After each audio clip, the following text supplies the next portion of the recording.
Buen día, qué alegría saludarle nuevamente aquí en nuestro programa Aprender a Envejecer y en nuestra sección Mejorando mi Salud, un lunes más, con temas relevantes para la salud de las personas mayores, y el día de hoy el tema es de vital importancia. Vamos a platicar de cáncer de pulmón en la persona mayor. Importantísimo aterrizar sobre los datos tempranos, cómo prevenirlo, pero además, si usted ya conoce a una persona que convive con cáncer de pulmón, ¿qué puede hacer para tener un tratamiento integral? Ya sabe usted que preparamos material de información importante, una cápsula, y al regresar le voy a presentar a nuestro invitado del día de hoy.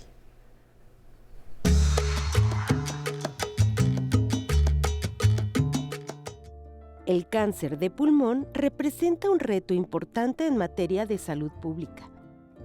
De acuerdo con la Organización Mundial de la Salud, el cáncer de pulmón tiene la tasa de mortalidad más elevada tanto entre hombres como mujeres en el mundo. Entre los factores relacionados con el riesgo de padecer cáncer de pulmón, destaca el hábito de fumar durante periodos muy largos de tiempo, la exposición al humo de leña, que en algunos lugares aún se utiliza para la preparación de alimentos, o estar expuesto de manera constante a sustancias tóxicas como el asbesto. Es importante saber que tener uno o incluso varios factores de riesgo no significa necesariamente que se padecerá la enfermedad o que esa sea la causa. Algo muy relevante de saber es que si el cáncer de pulmón se descubre en una etapa temprana, es más probable que pueda ser tratado exitosamente. Por estas razones, en el programa de hoy aclararemos todo sobre este tema. Diremos, por ejemplo, cuándo o en qué circunstancias es recomendable realizarse pruebas de detección, aunque no se presente ningún signo o síntoma en el caso de personas de edad avanzada. Si quiere saber más sobre el cáncer de pulmón en el adulto mayor, acompáñenos. Esto es Aprender a Envejecer. Comenzamos. Mire usted, nos acompaña esta mañana el doctor Sergio Cruz Barajas. El doctor es cirujano oncólogo. Actualmente labora en el Hospital General de Zona 1A del Instituto Mexicano del Seguro Social, y esta mañana pues lo dejó para venir con nosotros. Bienvenido, doctor. Muchas gracias por la invitación. Al contrario, un importante problema de salud pública. Es uno de los problemas más grandes de salud que hay a nivel mundial. Pensando en todos los cánceres, ¿qué grado o qué importancia tiene el cáncer de pulmón en las personas mayores? La letalidad. Este es uno de los cánceres que tiene mayor letalidad. En las cifras que se tienen en México y a nivel mundial, aproximadamente entre 8,000 a 9,000 casos se presentan cada año, y la mortalidad va de 6,000 a 7,000. O sea, la mortalidad es altísima. O sea, lo que usted quiere decir es que diagnóstico prácticamente sentencia de muerte. Casi. Actualmente. Casi. Pero ha habido muchas mejorías. En México y en el mundo. En el mundo. No, aquí no es la excepción. Seguro ahora que platiquemos del tratamiento nos compartirá de estas mejorías, pero ¿cuál es el factor de riesgo principal que está en todo el mundo para que haya tanta incidencia de cáncer de pulmón? Definitivamente el factor más importante, demostrado de múltiples maneras, el tabaquismo. Y en eso van las mejorías. Porque al ser un órgano vital, cuando se establece el cáncer, a veces ya no podemos hacer mucho por el paciente. Pero sí, al tener el tabaquismo como un factor incidente hasta en un 80% de los casos, nos habla de la importancia. A raíz de las campañas que se han hecho contra el tabaquismo, advirtiendo a los pacientes de los riesgos que implica esto para desarrollar cáncer pulmonar, es que se ha logrado un poco disminuir la incidencia, advirtiéndole al paciente de que si adquiere la enfermedad, el problema es de que en las etapas iniciales no va a dar muchos síntomas el paciente, y cuando ya empieza a dar síntomas, ahí es cuando ya viene el problema. Yo sé que parece naturalmente obvio, pero no. ¿Qué es lo que está pasando cuando fumo que lastima mis pulmones a tal grado que me puede dar cáncer de pulmón? ¿Qué sucede con el tabaquismo? Bueno, se ha estudiado mucho la cantidad de agentes químicos que tiene el tabaco. y se han encontrado, al principio no se sabía, o sea, simplemente se veía el efecto, pero se dedicaron a la búsqueda de varios de los agentes químicos que son cancerígenos. Pero aparte no es tan sencillo demostrar, porque aparte, como tú sabes, muchos de estos estudios tienen que probarse que el agente cancerígeno, y como no se reproduce en el 100%, causa ciertas dudas de qué tanto va a ser el agente cancerígeno. Bueno, hay componentes químicos del tabaco, y no precisamente la nicotina, que es la que causa la adicción, sino agentes químicos cuando se da la combustión, que son los agentes cancerígenos. Hay estudios que han mostrado que influyen varios factores para que el tabaco produzca este tipo de lesiones. Uno de ellos es el tiempo de exposición y otro de ellos la cantidad de cigarros. Hay una regla que dice 20 años de exposición, 20 cigarros al día, es un paciente que seguro va que vuela para un cáncer de pulmón. Si me dicen, oye, pero yo nada más fumo un cigarro al día y eso me podrá llevar al cáncer de pulmón. Yo la mitad y lo apago, doctor. Sí, y eso, bueno, sí hay una correlación con la cantidad, claramente demostrado, de la intensidad, para que me entiendan, y el tiempo de exposición para que nos veamos expuestos. Por eso es que las campañas que han, de alguna manera, a las personas a que bájale por lo menos a la fumada o deja de fumar, eso es lo único que nos ha venido a bajar, obviamente, el impacto que tiene el tabaco para el cáncer. ¿Y qué hay acerca de estos vapeadores con relación al desarrollo de cáncer de pulmón? ¿También favorecen todo lo que es inhalante? Bueno, se ha estudiado mucho. Realmente hay muchos factores muchos inhalantes que se han asociado al cáncer pulmonar, pero realmente, si nos costó trabajo demostrar del tabaquismo, de los otros son muy pocos. Por ejemplo, hay unos que son por cuestión laboral, como se sabe el asbesto, y que se asocia al cáncer de lo que es la pleura. Y hay otros como el arsénico, y hay otros oficios que inhalan sílice, que están relacionados con el trabajo. ¿Cuáles son estos, doctor? Con los que trabajan con vidrio. Los que trabajan con vidrio. Sí. O telas o algo más. Y los que antes específico colocaban asbesto en las casas, ajá, se descubrió que también tenían una asociación. Pero esos agentes químicos que ahora son en ciertos trabajos, que son muy puntuales, se vuelve un sector, una población muy específica, pues porque tiene cierto contacto. Pero cuando lo abrimos a la población, que andamos en la ciudad y nosotros queremos decir, oye, yo respiro la contaminación, se vuelve un tema complicadísimo, porque de alguna manera se ha visto que en las grandes urbes la contaminación podría jugar un factor ahí, pero es complicado demostrarlo cuando tú me dices, a ver, dime cuál de todos los contaminantes, de los que yo respiro habitualmente todos los días, me puede ocasionar. Y ahí se vuelve complicado decirle a alguien, pues no respires, no se puede hacer. Está difícil, y justo me entretuve mucho para ver los factores de riesgo, porque ciertamente hay unos que no podemos evitar, como vivir en la Ciudad de México o en ciudades altamente contaminadas, pero sí podemos contribuir, por ejemplo, a que el medio ambiente no esté tan contaminado, a tener mejores usos en diferentes áreas de nuestra vida, ¿no? En los baños, en la cocina, etcétera. ¿Qué tanto las personas, las mujeres que por lo general tienen como actividad económica realizar comida con humo de leña o con carbón, están expuestas al cáncer de pulmón? ¿Hay una relación? Hay una relación en estas áreas donde se cocinaba tradicionalmente con leña y pues las mujeres trabajaban cocinando, calentando, y la exposición también se volvió un factor de riesgo, la exposición a los humos, diferentes a los del tabaco, pero sí se notó un incremento en la incidencia, no tan contundente como la del tabaco, pero sí, a diferencia de otras zonas donde no tienen exposición, el incremento, por lo cual ya en la actualidad las prácticas de cocinar con leña ya no son tan adecuadas, y sobre todo estar expuesto en tanto contacto, cuando sabemos que aunque quizás no tenga el mismo impacto que el tabaco, sí sabemos que va a tener un impacto, se va a volver un factor de riesgo con el cáncer de pulmón. Importantísimo que lo mencione, doctor, porque muchas veces dicen, pues sí, doctora, pero yo de esto vivo. No, pues sí, pero sabemos que también hay estrategias para que justo esta actividad económica que les genera menos gasto, porque al final no voy a usar un tanque de gas, la cocina misma para poder hacer la elaboración de los productos, sabemos que sí hay una estrategia para las mujeres que incluso están utilizando esta actividad económica y que puedan disminuir el riesgo, como los extractores o a lo mejor al aire libre. Extractores y utilizar muchas de las cocinas ahora que ya hay de resistencias.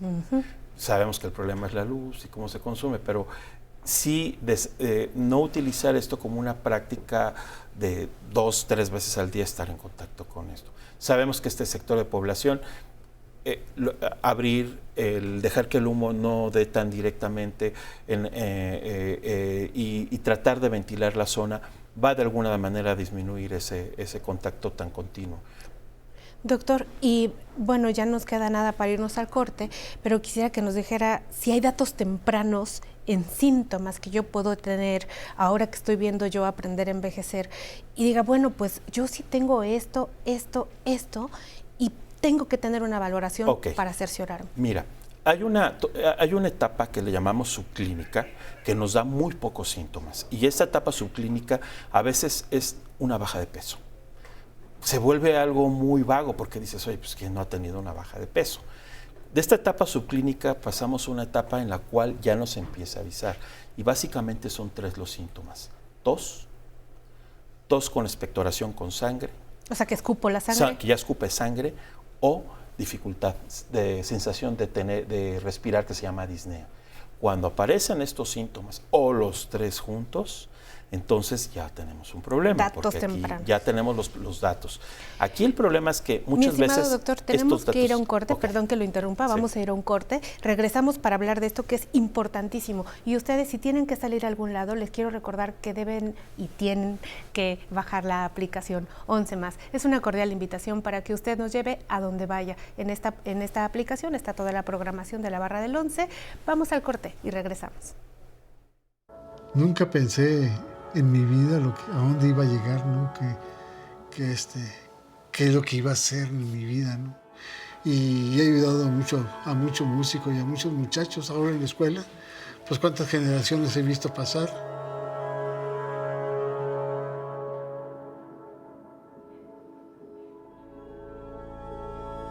Pues la verdad que me siento muy a gusto y muy contento y yo creo que no sé cuántos años hasta que ya de plano ya no pueda, que ya no tenga yo facultades pero mientras las tenga, pues, seguiré ahí. Llegué a la edad y dije, ay, caray, pero pues también me siento fuerte, me siento bien, me siento con ánimo de hacer cosas y si estoy ahí, pues estoy porque me gusta mucho mi trabajo, porque lo amo, ¿no?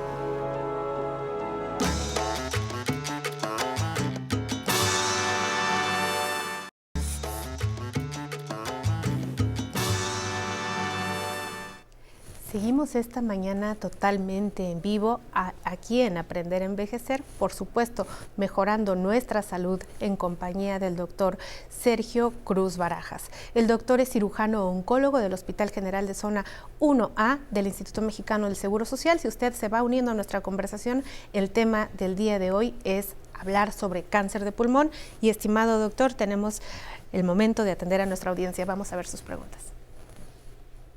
Buenas tardes, mi nombre es Jesús Casarreal Olivares, tengo 80 años. ¿Cómo es un tratamiento para el cáncer de pulmón? Bien, pues vamos a adelantar a petición del público la intervención sobre el tratamiento, doctor. Mira, esa pregunta se responde de acuerdo a la etapa. Todos los cánceres se clasifican básicamente en 4 etapas. Cuando el cáncer está en una etapa 1, que es un tumor menor de 3 centímetros, el tratamiento es cirugía. ¿Cuál es el problema? Que cuando mide menos de 3 centímetros, los síntomas son muy pocos y el paciente, de hecho, ni siquiera manifiesta baja de peso o ni tos ni nada.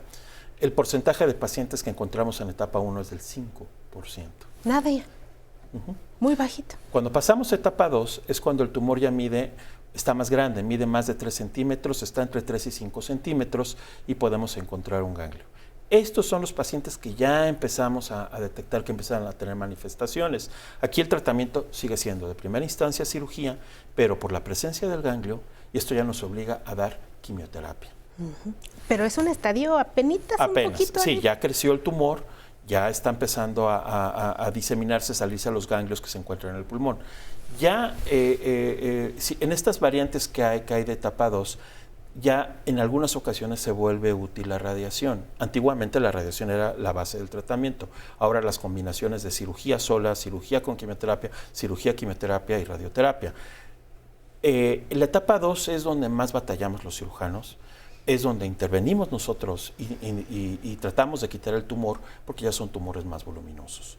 Lo que tratamos de evitar es la siguiente etapa, que es la etapa 3, cuando ya los ganglios ya no están al ladito del tumor, sino migraron en el árbol bronquial, se acercan hacia al bronquio principal, y ahí alcanzamos todavía a operar al paciente, pero ya va a ser más complicado porque ya es una cirugía más grande, los tumores ya pueden medir más de 5 centímetros, y en el tórax encontramos el pulmón, al lado del pulmón el corazón, el esófago, la parrilla costal y nervios, que si el tumor se pega nos va haciendo más compleja la cirugía. Finalmente, si pasamos a una variante de etapa 3 en la cual los ganglios del otro lado del pulmón se afectan, ya no va a ser factible operar al paciente, aunque lo operes, de todos modos la enfermedad está del otro lado, y aquí básicamente nos basamos en quimioterapia con cirugía. Y ya los pacientes de etapa 4 son cuando ya los vemos con un derrame pleural. Esto significa que el pulmón, en la capa que lo cubre, que es la pleura, se llena de agua, y es el paciente que ya tiene dificultad para respirar, pero ya en estos estadios, cuando vemos agua en el pulmón, automáticamente ya es una etapa 4. La bolsa que envuelve a los pulmones se le pegó el tumor y se empieza a llenar de agua. Entonces, varía mucho de la etapa 1, donde podemos operar nada más, a la etapa 2, donde operamos y damos quimioterapia o combinaciones con radioterapia, y a la etapa 3, donde ya en las variantes de etapa 3, que lo tenemos del otro lado, se da quimioterapia con radioterapia, y en etapas 4 es darle soporte con medicamentos. Aquí nada más hago un pequeño paréntesis para decirles de que están surgiendo nuevos tratamientos para el cáncer de pulmón, y que están basados en receptores que tienen en la superficie de los tumores.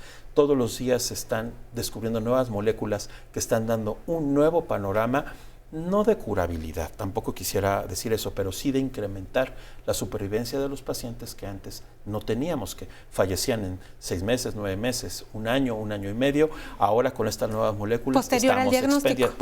Ya el tratamiento que le damos convencional, cuando se dan estas nuevas moléculas, estamos expandiendo un poco más las expectativas de vida de los pacientes. No se sabe a cuánto, pero la sobrevida de un paciente después del diagnóstico puede incrementar si es positiva alguno de estos receptores.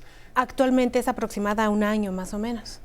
El promedio de vida va de 9 meses a 1 año y medio, pero también varía si es una etapa 2, que recayó, una etapa 3 o una etapa 4, en la cual la etapa 4 pues no va a sobrepasar más de 9 meses. Entonces, doctor, lo que usted nos dice es, muy poquita gente se diagnostica en etapas tempranas. Exacto. Cuando la gente ya tiene un diagnóstico de cáncer de pulmón es porque la cosa ya está muy avanzada. Así es. Y a partir de esto va a vivir de 9 meses a 1 año, porque independientemente del estadio ya está avanzado y empiezan a hacer siempre los tratamientos de alto riesgo para las personas. Eso es lo que puedo resumir para que sea muy digerible. Sí, esa información. Y decirles de que ya hay una nueva generación de medicamentos diferentes a la quimioterapia tradicional, que tiran el cabello, vomita el paciente. Esta introducción de estos nuevos medicamentos son moléculas que atraen al anticuerpo y destruye ciertas partes del tumor y no lo deja crecer, no lo deja avanzar, y eso permite que el paciente viva más. Toda esta nueva generación de moléculas nuevas de tratamiento van a ayudar muchísimo. El problema es que tienen que ser positivas a esa mutación en esa molécula, y segundo, que haya el recurso de poder administrar ese medicamento. Muchas gracias, doctor. Vamos a seguir con nuestra siguiente pregunta de la audiencia. Eduardo Martínez López, 68 años. ¿Qué síntomas debo tener para recurrir a una revisión? Primero, si empieza a haber una baja de peso. Un paciente que no está buscando bajar de peso y empieza a tener una baja de peso, a todos los familiares que hemos tenido un adulto mayor, nos ha pasado que a lo mejor no está comiendo bien, pero a lo mejor no está comiendo bien porque le está creciendo el problema en el pulmón. Segundo, empieza a aparecer tos. Sí nos ayuda la radiografía pulmonar, pero el problema es que si es un tumor pequeño no lo vamos a lograr ver, y ese es uno de los grandes dilemas de cómo tener un estudio que rápidamente nos diga que sea barato. Sí lo hay. La tomografía definitivamente es el estudio que nos va a mostrar más claramente la presencia de un tumor. Entonces, un paciente que empieza a experimentar baja de peso y luego se agregan síntomas de tos crónica, que no está asociada a algo infeccioso, porque ahora en la actualidad hay gran cantidad de enfermedades infecciosas. O las alergias. Sí, o las alergias. Y el paciente empieza a tener baja de peso, tos. En el momento que ya empieza a ver que escupe sangre, ahí ya tenemos que prácticamente irnos directamente a una tomografía. ¿Y estos datos de dificultad respiratoria? Y ya cuando vemos dificultad respiratoria es que ya tenemos un problema más avanzado. Nunca nos gusta ver un paciente con tos ya con dificultad respiratoria. Aquí se vuelve importante sobre todo ver si hay un antecedente familiar de que tuvo cáncer de pulmón. El cáncer de pulmón, si tiene un familiar que tuvo cáncer pulmonar, se vuelve muy importante eso para tomar la decisión de mandarle a hacer un estudio como la tomografía. Y si tiene dos familiares con cáncer pulmonar, se vuelve más, ese paciente, de hecho, debe ser monitorizado desde más joven. Doctor, entonces el diagnóstico es con una tomografía básicamente. Sí, puede mostrarle una radiografía pulmonar, pero tiene que ser una lesión más grande. O por ejemplo, un derrame pleural, se va a ver una radiografía pulmonar, y si el paciente está con tos y baja de peso, sí te va a ayudar grandemente, pero la tomografía es la que nos va a dar una mejor nitidez. Pues información clara y bastante precisa, doctor. Muchísimas gracias por haber estado con nosotros para hacer conciencia de este importante problema de salud pública. Nos quedó más que claro que nosotros podemos prevenirlo al primero decidir no fumar y no estar cerca de las personas que fuman, y por supuesto, como siempre decimos en esta sección de salud, en este programa de salud, es mantener un estilo saludable. Muchísimas gracias por su visita, doctor. Gracias. Y a ustedes muchísimas gracias por estar puntuales en nuestra transmisión de los lunes, que ya saben que nos encanta mejorar nuestra salud en el 11. Le damos las gracias al doctor y me voy a despedir de ustedes, ya lo saben, con una frase. Hoy toca a Francisco de Quevedo, político y escritor español. Él nos decía, el tiempo que pasa, el tiempo que uno se arrepiente del pasado, es un tiempo que se pierde en el presente, y también corremos el riesgo de comprometer el futuro. Ya lo saben, los voy a dejar en manos de nuestra querida y bella Tatiana Sierra. Gracias, Citlali. Muchas gracias por seguir con nosotros. Les recordamos que pueden suscribirse a nuestro canal de YouTube Aprender a Envejecer para mantenerse al tanto de los programas que compartimos en esta plataforma.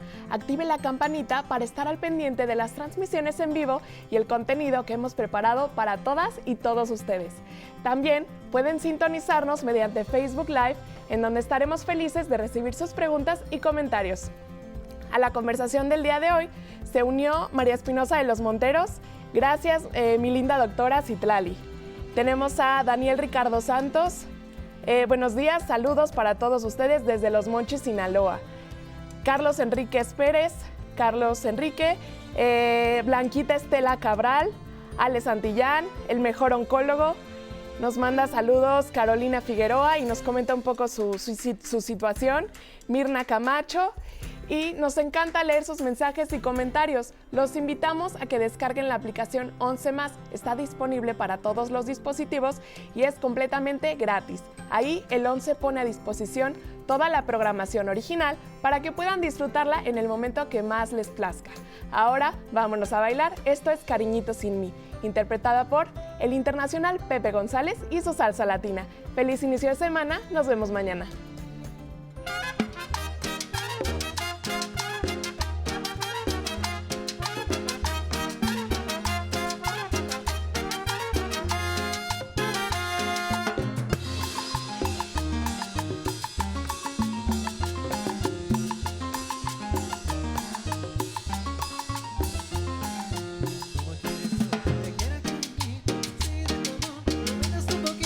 Cuando te miro te haces a disimular.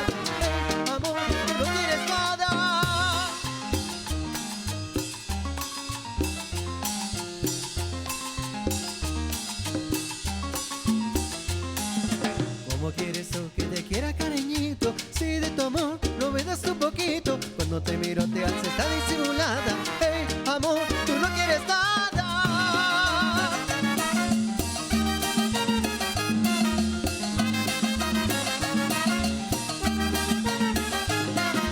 Cuando recuerdo que no me quieres, levanto mi copa y digo salud.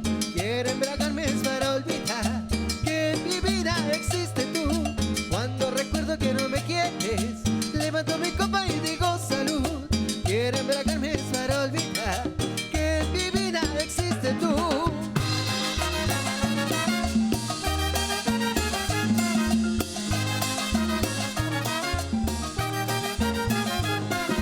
Cuando recuerdo que no me quieres, levanto mi copa y digo salud. Quiero embriagarme para olvidar que en mi vida existe tú. Cuando recuerdo que no me quieres, levanto mi copa y digo salud.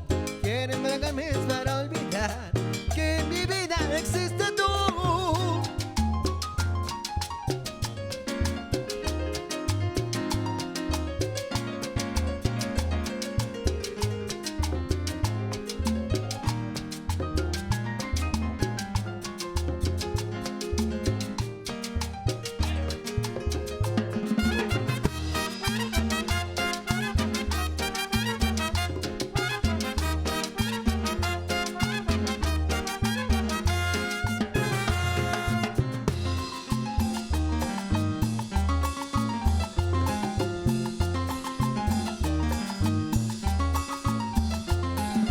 ¿Cómo quieres tú que te quiera, cañito? Si de tu amor no me das un poquito. Cuando te miro te haces tan disimulada. Hey, amor, tú no quieres nada.